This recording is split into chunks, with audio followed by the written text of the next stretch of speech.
Alhamdulillah, pada subuh hari ini kita bisa melanjutkan kembali pembahasan kita berkenaan dengan surah-surah yang ada di dalam Al-Quranul Karim. As-Sabi wal-Arba'un min suaril Quran, suratu Muhammad. Surah yang ke-47 daripada surah-surah yang ada di dalam Al-Quranul Karim, yaitu surah yang bernama dengan Muhammad. Ini surah Madaniyatun, diturunkan oleh Allah Subhanahu wa Ta'ala kepada baginda Rasulullah sallallahu alaihi wasallam sesudah hijrah dari Mekah ke Madinah. Wa ayatuha, dan ayat-ayatnya berjumlah samanun wa salasun, 38 ayat. Surah yang ke-47 ini dinamakan dengan Muhammad, yakni nama junjungan kita baginda Rasulullah sallallahu alaihi wasallam, karena di dalamnya ada menyebutkan yang demikian sebagaimana yang sudah disampaikan oleh Allah Subhanahu wa Ta'ala. Wa qala Allah Ta'ala fi Qur'anil Karim, walladzina amanu wa 'amilus salihati wa amanu bima nuzzila ala Muhammadin wa huwal haqqu min rabbihim kaffara 'anhum sayyi'atihim wa aslaha balahum. Artinya orang-orang yang beriman dan beramal saleh dan mereka beriman dengan sesuatu yang diturunkan atas baginda Rasulullah, itu adalah benar daripada Allah Subhanahu wa Ta'ala. Kaffara anhum sayyi'atihim wa aslaha balahum, niscaya akan kami tebus daripada mereka kesalahan-kesalahan mereka, dan Allah Subhanahu wa Ta'ala membaguskan keadaan mereka itu. Nah, ayat ini sebagaimana dengan ayat-ayat yang lain selalu menyertakan wallazina amanu dengan wa amilus salihat. Wa qala Allah Ta'ala fi Qur'anil Karim wallazina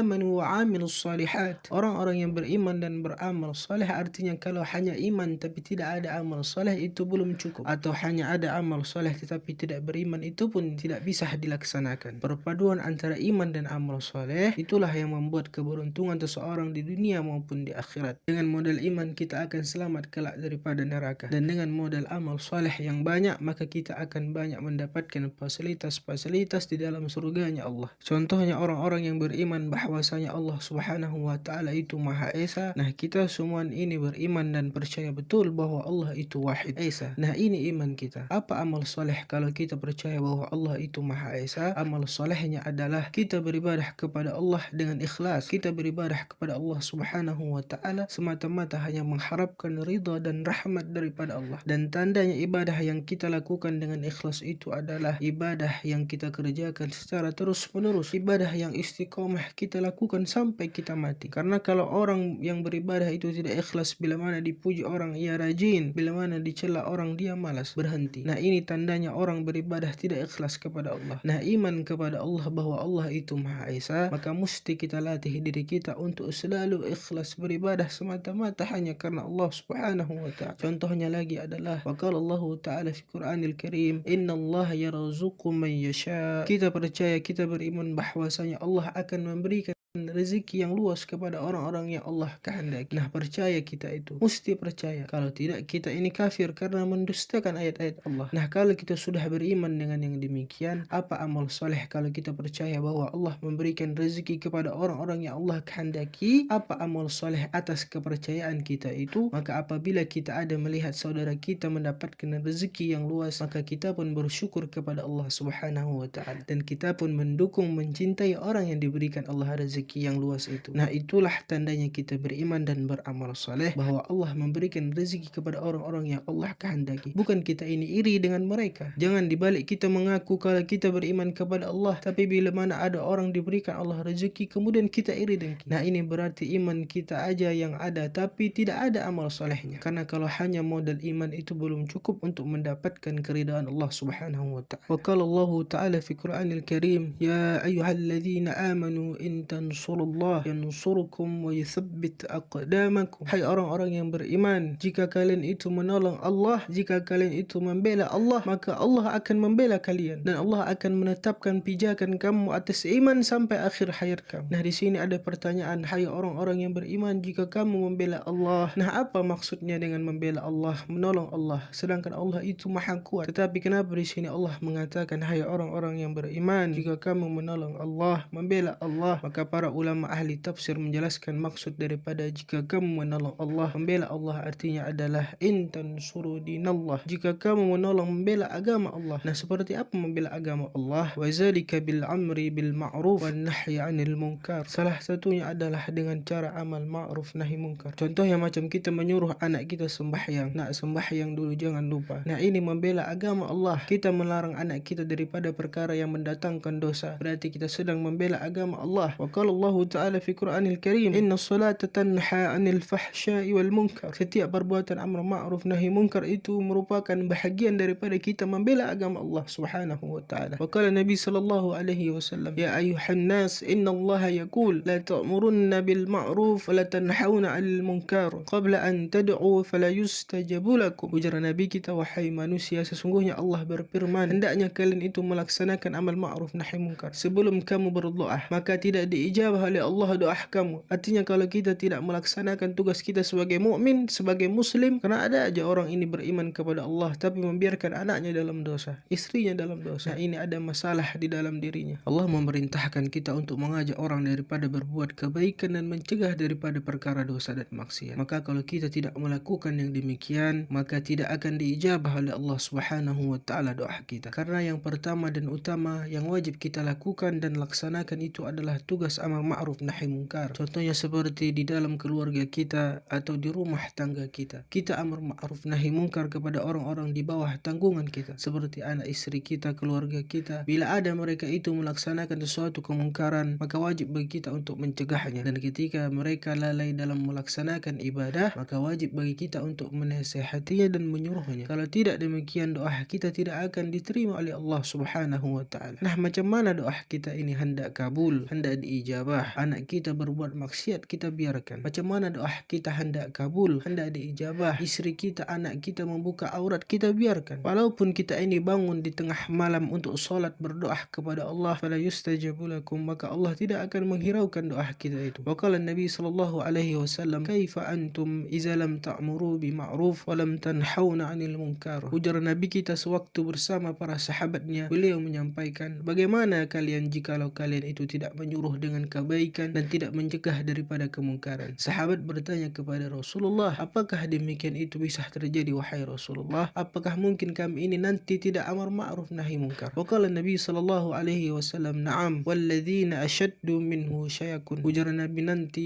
amar ma'ruf nahi munkar itu tidak akan dilaksanakan lagi. Artinya orang-orang sibuk dengan urusannya masing-masing. Walaupun itu anaknya sendiri, istrinya sendiri, keluarganya sendiri, mereka semua itu melanggar hukum-hukum daripada Allah, maka dia tidak ada urusan lagi, dibiarkannya begitu saja. Nah, ini ujar Nabi kita akan terjadi yang demikian itu. Dan yang lebih dahsyat lagi yang akan terjadi daripada itu adalah, kaifa antum idza ra'aitumul ma'rufa munkara wal munkara ma'rufa. Bagaimana kalian, ujar Nabi, bila mana kalian sudah melihat yang baik itu sebagai munkar dan yang munkar itu sebagai kebaikan. Nanti ada masanya sesuatu yang baik itu dianggap kemungkaran dan sesuatu yang munkar malah dianggap menjadi suatu kebaikan. Wa qala Nabi sallallahu alaihi wasallam, walladzi nafsihi biyadihi wa ashaddu minhu sayakun. Yang lebih daripada itu pun akan terjadi. Iza amartum bil ma'ruf wa nahaitum 'anil munkar. Bila mana kalian itu sudah berani saling suruh menyuruh kepada perkara keburukan dan saling melarang daripada perkara kebaikan, maka di saat itu ujar Nabi, wa qala Nabi sallallahu alaihi wasallam, la yakulullahu ta'ala fi halaqtu la utihanna lahu fitnata yashiru halim fiha hayran. Kalau sudah masa seperti itu, orang-orang sudah saling tolong menolong kepada perkara yang buruk dan tidak mahu saling tolong menolong kepada perkara kebaikan dalam hal takwa kepada Allah, maka di situ Allah akan menurunkan kepada mereka fitnah, bala atau azab, yang orang-orang di antara mereka itu yang sabar pun kebingungan menghadapi azab itu, apalagi orang yang tidak beriman dan tidak bernyabar kepada Allah. Nah, inilah yang disebabkan oleh perbuatan manusia yang saling tolong menolong daripada perkara keburukan dan tidak mahu saling tolong menolong daripada perkara kebaikan dalam hal takwa kepada Allah Subhanahu wa Ta'ala. Ya ayyuhalladzina amanu in tansurullah yansurukum wa yuthabbit aqdamakum. Hai orang-orang yang beriman, ujar Allah, jika kalian itu menolong Allah, maka Allah akan membela kalian, Allah akan menolong kalian, dan Allah akan menetapkan pijakan kamu atas iman sampai akhir hayat kamu. Mudah-mudahan di lain kesempatan kita bisa berjumpa kembali. Allahumma ja'alna min ibadika syakirin. Allahumma a'inna ala zikrika wa syukrika wa husni ibadatik. Allahumma innaka afuun karim tuhibbul afwa fa'fu anna. Allahumma ja'al akhir kalamina la ilaha illallah Muhammadur Rasulullah sallallahu alaihi wasallam. Tahassanna bidil izzati wal jabarut wa tasanna bi rabbil malakut wa tawakkalna ala al-hayy alladhi la yamut. Allahumma asrif anna hadha al-waba wa qina sharra ar-rada wa nazzina min at-ta'n wa at-tu'un wal bala bi lutfika ya latif ya khabir innaka ala kulli shay'in qadir. Wal afu minkum wal hadith suratullah wa suratul mustaqim. Wassalamu alaikum warahmatullah.